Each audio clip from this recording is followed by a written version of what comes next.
அஸ்ஸலாமு அலைக்கும் ஃப்ரெண்ட்ஸ். இன்றைக்கி நம்ம நானிமா சமையலில் நான் இந்த வெயிலுக்கு அருமையான ஒரு கூழ் ஆக்க போகிறேன். அதுக்காக நான் வந்து ஒலை வச்சுருக்கேன்.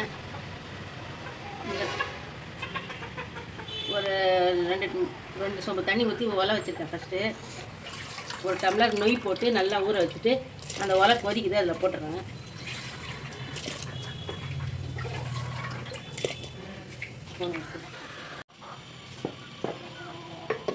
இந்த அரிசி குருணை வந்து நல்லா கொதிக்குது. இது கொஞ்சம் நேரம் நல்லா வெந்துட்டோம். நொயின்னு சொன்னால் நம்ம வந்து அரிசி குருணை குட்டி குட்டியாக இருக்குது, ஒரு டம்ளர் போட்டு நல்லா வேக வச்சுக்கலாம். இது அப்படியே இருக்கட்டும். இது வந்து நான் வந்து கம்பு 1 கிலோ கம்பு 1 கிலோ கேவுரு போட்டு நல்லா கழுவி காய வச்சு வெயிலில் நைஸாக அரைச்சிக்கிட்டேன். கம்பும் அரைச்சிட்டேன், நைஸாக கேவுரு ரெண்டையுமே ஒன்றா சேர்த்து அரைச்சிட்டோம். இது வந்து 2 டம்ளர் போட்டு நான் நல்லா காலையில் கழுவி காலையில் கலக்கி அப்படியே வெயிலில் வச்சுட்டேன். சாயந்தரம் ஆக்கிக்கலாம். அப்படி காலையில் வைக்க முடியலன்னா சாயந்தரம் வச்சுட்டு காலையில் ஆக்கலாம். நான் வந்து இது சாயந்தரம் வச்சேன், இப்போ காலையில் ஆக்குறேன். கேவுரும் கம்பும் இது வந்து கலந்து காய வச்சு அரைச்ச மாவு 2 டம்ளர் போட்டு கரைச்சி வச்சுருக்கேன். இது நல்லா கொஞ்சம் புளிச்சிருச்சு. இது இப்போ வந்து நம்ம நொய் வெந்த ஏற்பாடு நம்ம இதை சேர்த்துக்கலாம்.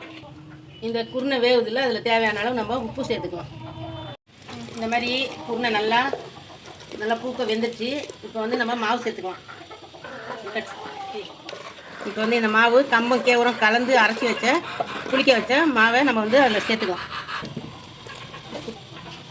இந்த மாதிரி அப்படியே அலக்காக ஊற்றி நம்ம கிண்டிட்டோன்னா நல்லா வெந்துடும். கேவுரு மாவு கம்பு மாவு இல்லைன்னா கேவுரு மட்டும் கூட போட்டு நம்ம கரைச்சி குருணை கூட சேர்த்து ஆக்கலாம்.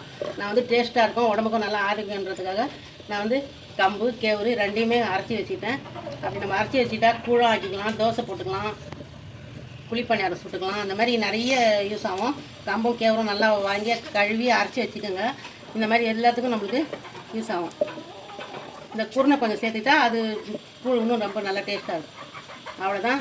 இப்போ இதே மாதிரி நல்லா கிண்டி விட்டு தவிரங்க ஒன்றும் கட்டி முட்டி இல்லாத நல்லாயிருக்கு. அப்படியே வெந்துருச்சுன்னா அப்படியே மூடிடலாம். அப்படியே கொதிக்கிட்டோம். அவ்வளோதாங்க. எவ்வளோ அழகாக கரெக்டாக நல்லா கூழ் பக்குவமாக வந்துடுச்சு. இப்போ இது வந்து நல்லா நம்ம லைட்டாக விரவெல்லாம் இழுத்துட்டு அப்படியே மூடி வச்சுட்டா நல்லா வெந்துடும். இன்ஷா அல்லாஹ் இந்த வெயிலுக்கு ரொம்ப ஆரோக்கியமான ஒரு உணவு இது. இன்ஷா அல்லாஹ் நீங்களும் இதேமாதிரி செஞ்சு பாருங்கள். அவ்வளோதான், மூடிடுறேன். அதெல்லாம் நானும் 3 வருஷமாக வீடியோ போட்டுட்ருக்கேன். நான் வந்து 3 வருஷமாக வீடியோ போட்டுட்ருக்கேன். நீங்கள் எல்லோரும் ஒன்றும் பார்க்குற மாதிரி தெரில. நல்லா பாருங்கள், வீடியோ பாருங்கள், ஆரோக்கியமாக நல்லா சமைச்சு சாப்பிடுங்க. இதெல்லாம் எனக்கு சப்ஸ்கிரைப் பண்ணுங்கள், லைக் பண்ணுங்கள், ஷேர் பண்ணுங்கள், கமெண்ட் பண்ணுங்கள், மறக்காமல் சப்ஸ்கிரைப் பண்ணுங்கள். அஸ்ஸலாமு அலைக்கும்.